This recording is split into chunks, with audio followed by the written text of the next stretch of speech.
Welcome everyone, Madman bringing another RSL video.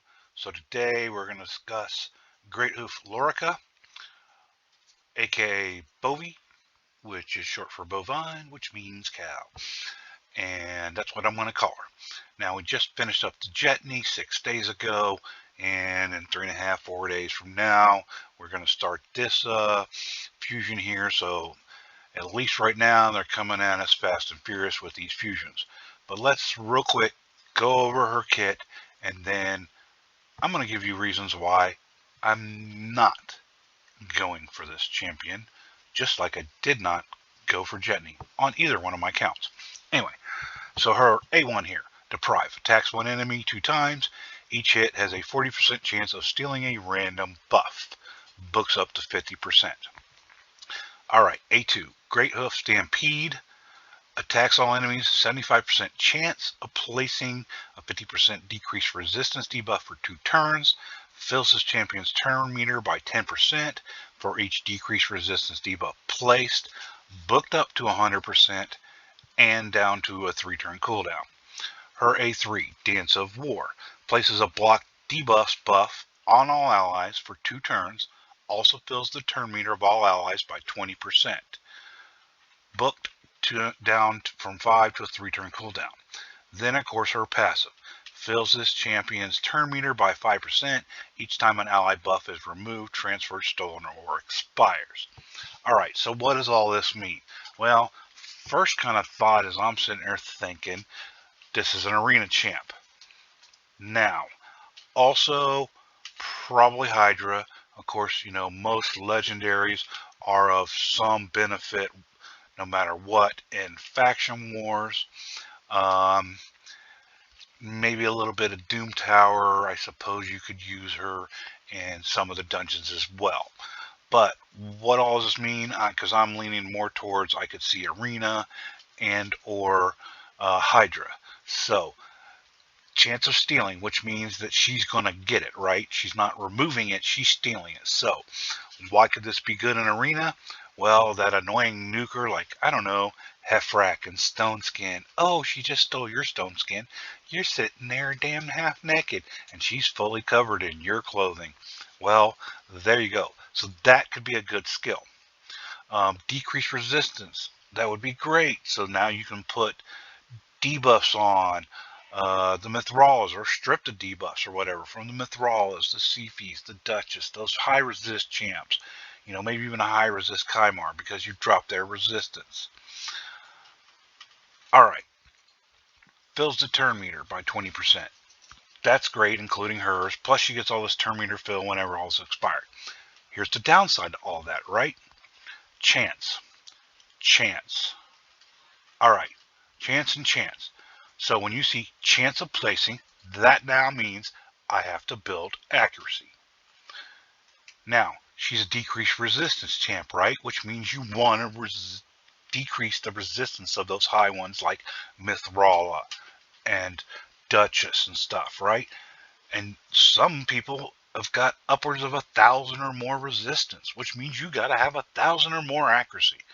Well, here's the problem that lies with that, right?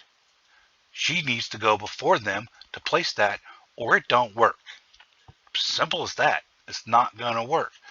So now you got to build speed first, then enough accuracy, which means she's going to have no survivability, and chances are, you know, how hard is it going to be to make a 400 speed Bovie with 1,000 plus accuracy?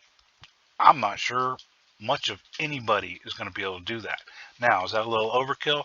Probably, but still, trying to get, I don't know, 300, 350 speed and 500 accuracy is still difficult for a whole lot of people. I'm not sure I could pull that off myself, even on my main account. So all this is pointless then, you know?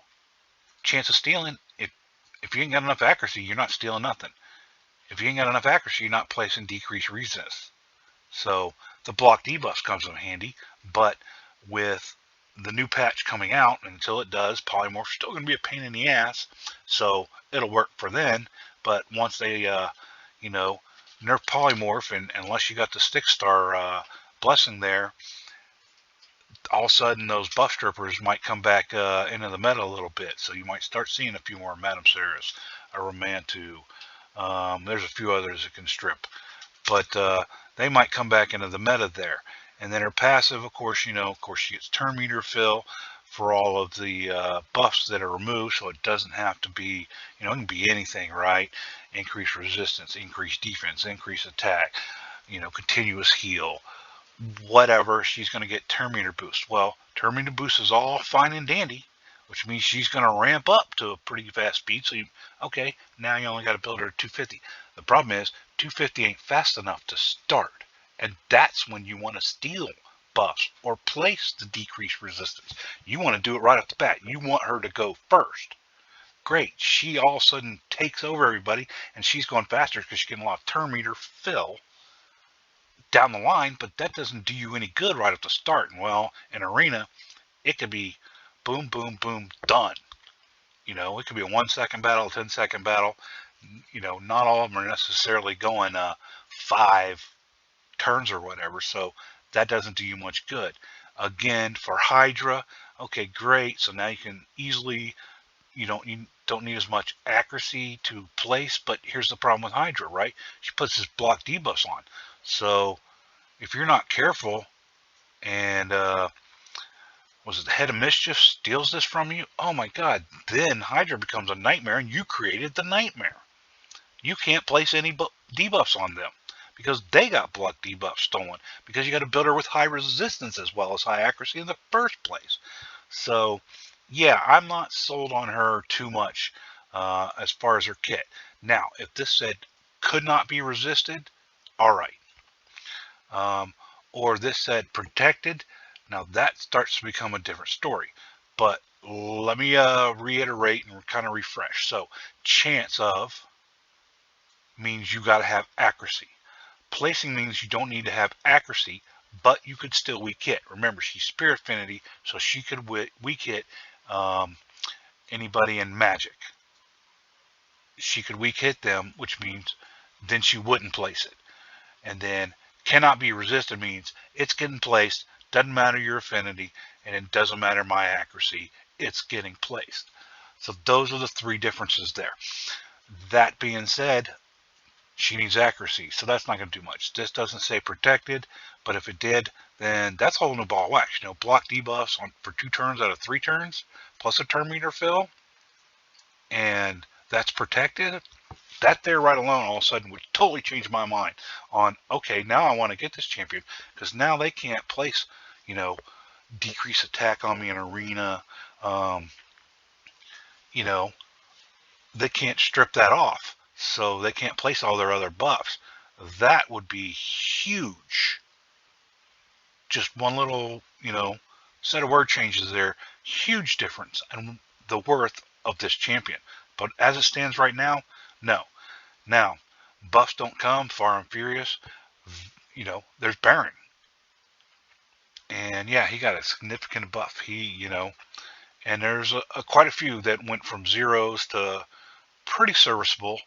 But Baron is the only one that went from Baron to Baron, right? 4 years. One champ. One champ went shut up godlike.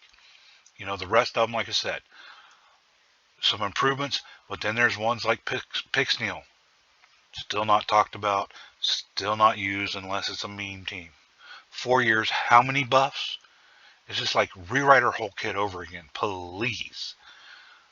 But that's another story for another day. My point there is, they don't change around these champs, right?